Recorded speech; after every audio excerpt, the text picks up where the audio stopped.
3,000 meters below the surface, where sunlight died an hour ago, something is hunting. The water here isn't just dark, it's a pressure chamber that would crush human bones into splinters. 10 atmospheres of force per square inch, cold enough to stop your heart in minutes. And in this void, a sperm whale has just detected movement. Its heart slows, 60 beats per minute at the surface, now down to 10. The whale's body is shutting down everything non-essential, redirecting oxygen to the brain and muscles. It's been holding its breath for 40 minutes. Then it fires. A sound so loud it would rupture your eardrums. Rapid-fire clicks hammer through the darkness like underwater gunfire, each one carrying more acoustic energy than a jet engine at takeoff. The whale is scanning, mapping, building a three-dimensional image of something enormous moving in the depths below.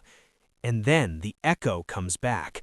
Something with arms longer than a bus, a body studded with suckers ringed in razor-sharp hooks. The largest invertebrate on Earth. A giant squid. Heat. Heat. Heat. For most animals on Earth, life happens in the light, but sperm whales live in a world almost no creature ever enters, a vertical universe stretching miles beneath the surface, where pressure crushes metal and sunlight has never existed. What makes sperm whales so strange is not just their size or their brain or their power, it's how little we actually know about them. For an animal as big as an airplane, they're practically invisible. They spend more than 70% of their lives in a zone humans cannot reach, a place so deep our submarines struggle to survive for even a few minutes, and almost none of it has ever been witnessed.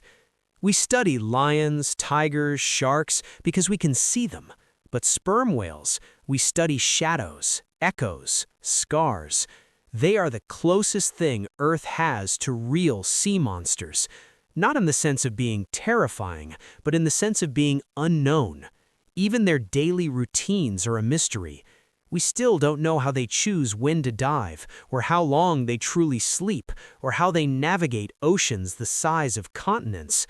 Sometimes scientists observe entire groups of sperm whales just floating vertically in the water, motionless, like a drifting forest of gray pillars, sleeping upright. No one knows why. Then there's the way they communicate. Sperm whales speak in sequences of clicks called codas, patterns so complex some scientists think they may form regional dialects or possibly the early structure of a true language. Imagine an animal whose brain is 6 times larger than ours, living in a world we've never seen, speaking in a code we still don't understand. Every once in a while, the deep allows a glimpse, and when it does, it changes everything. Divers have encountered sperm whales in moments that shouldn't be possible. You're hanging there in open water, weightless, vulnerable, and then something massive moves toward you through the blue. The clicks start softer than you'd expect, deliberate. The whale is scanning you from the inside out, your lungs, your ribs, your heartbeat, building a full 3-dimensional image of what you are, and then it just hovers there watching. Sometimes they tilt their bodies, positioning themselves to read the echoes better.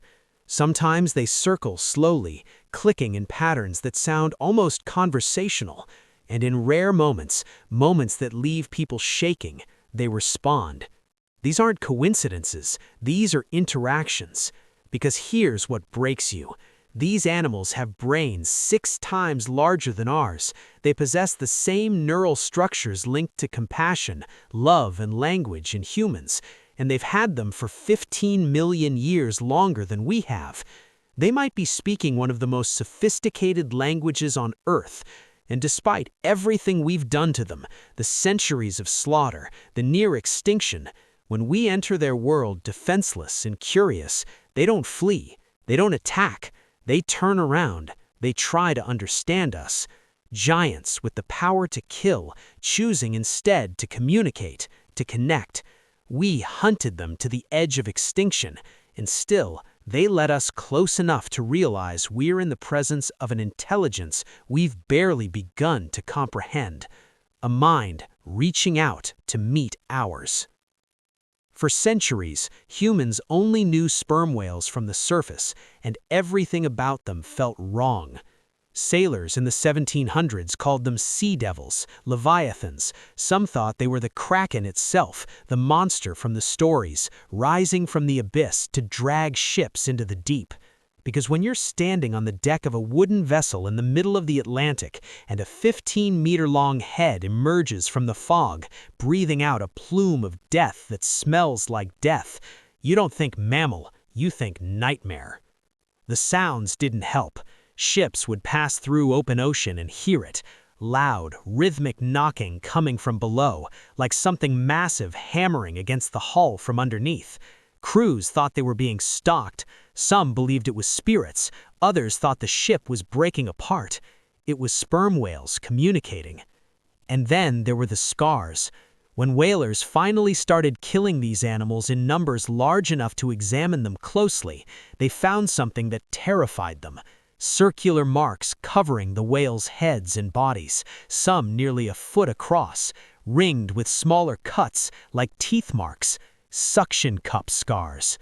If the whales looked like this, what the hell were they fighting? The myth of the giant squid was born not from imagination, but from evidence carved in living flesh.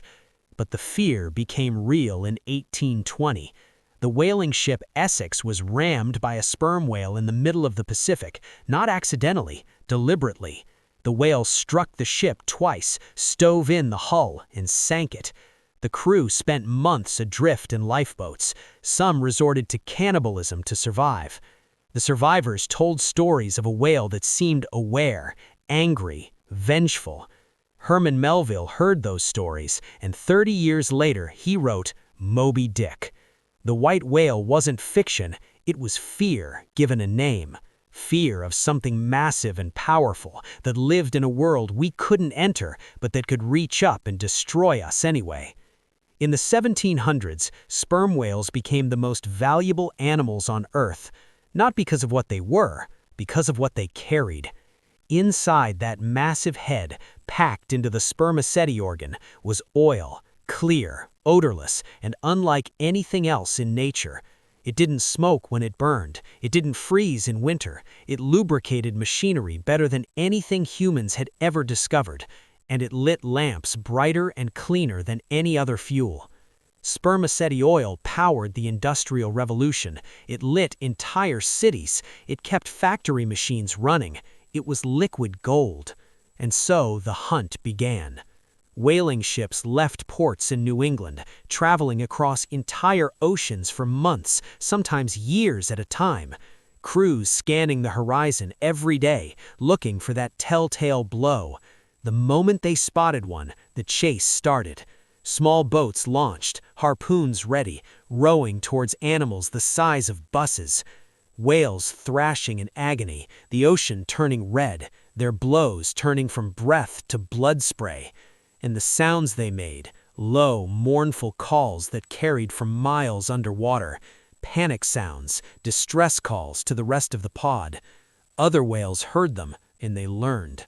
Sperm whale pods started fleeing at the sight of ships, mothers positioning themselves between boats and their calves. Some fought back, smashing boats with their tails, dragging crews underwater. But they couldn't fight harpoons, they couldn't outrun ships with sails, and later steam engines. By the mid-1800s, the oceans were full of whaling fleets.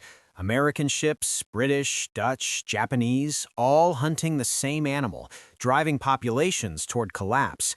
Some areas that once hosted hundreds of whales saw their numbers drop to single digits. But sperm whales are slow to recover. Females don't reach sexual maturity until they're 9 years old.